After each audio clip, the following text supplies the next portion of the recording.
In today's video, I'm going to teach you how to set up Google Analytics events in just 5 minutes. Whether you're new to Google Analytics or simply looking to refine your skills, this guide will walk you through each step of the process with clarity and ease.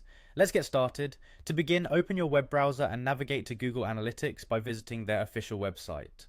Once you're there, you'll want to look for the sign in option. Clicking on Sign into Analytics will prompt you to enter your credentials, so ensure you have those ready. This step is important because it takes you directly to your Google Analytics dashboard. Once signed in, you'll find yourself at the Google Analytics home. This is your main hub where you can access an array of tools and reports. Take a moment to get comfortable with the layout if you're unfamiliar, as knowing your way around will help significantly as you proceed. Now direct your attention to the navigation menu and select Analytics.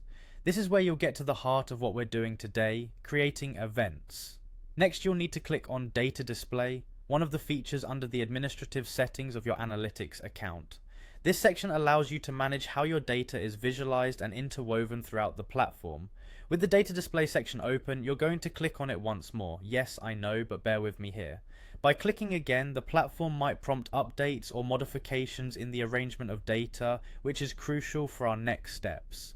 Afterwards, scroll down and click on Events. This is where all your current events are listed and where you'll create new ones. If you're not familiar, events in Google Analytics help you measure how users interact with your content, things like button clicks, downloads, or any other interaction on your site that you'd like to track. Finally, look for the Create Event option. Clicking on this initiates the setup of a new event. You'll see a button that reads Create an Event.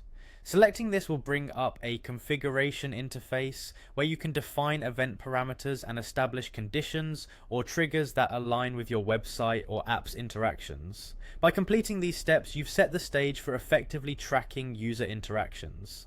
Setting up events in Google Analytics allows you to gain insightful real-time data that can inform content strategies, user experience improvements, and ultimately business growth. And there you have it, a quick and easy walkthrough to set up Google Analytics events. It might seem like a lot at first, but with practice you'll be navigating and setting up events like a pro. Thank you for joining us today, and feel free to revisit these steps whenever you need a refresher. Happy analyzing,